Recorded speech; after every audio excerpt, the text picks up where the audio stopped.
yalan söylesem turmuşundan pul meni, göz yaşımı seyretmen yekeliğe düz meni.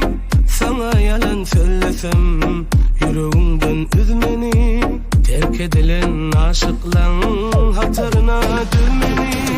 Men sakıpa sen kalam baktım deyip yal meni, ince daydım gününü karalada açıl meni.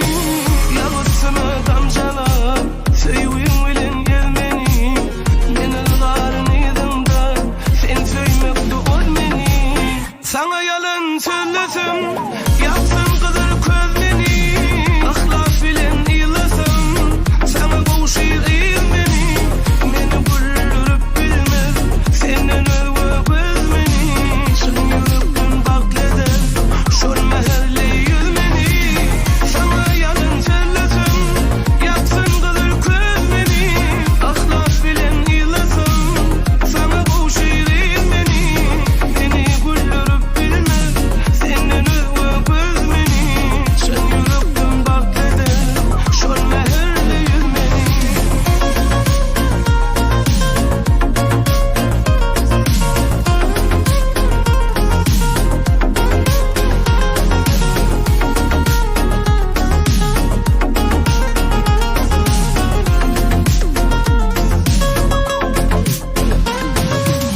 Sana yalan söylesem sen bir vefa say beni, geçirme hiç günahımı geçmişinde koy beni.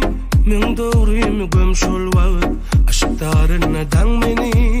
Senem yalan söyleysen men giderin çöl beni.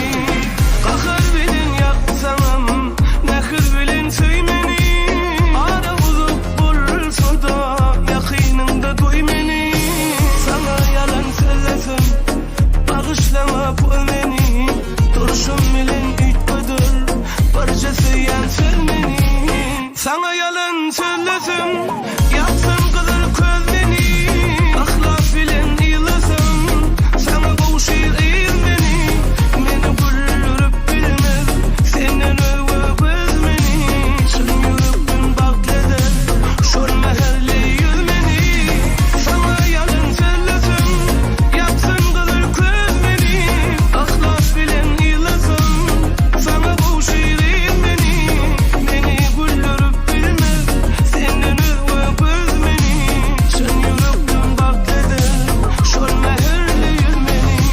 Sana yalan söylesem yaksın kızıl köz beni, ahlas bilen ilasam sana kavuşur il beni. Meni güldürüp bilmez senden özve göz beni, şan yürekten bakleder şol mahalle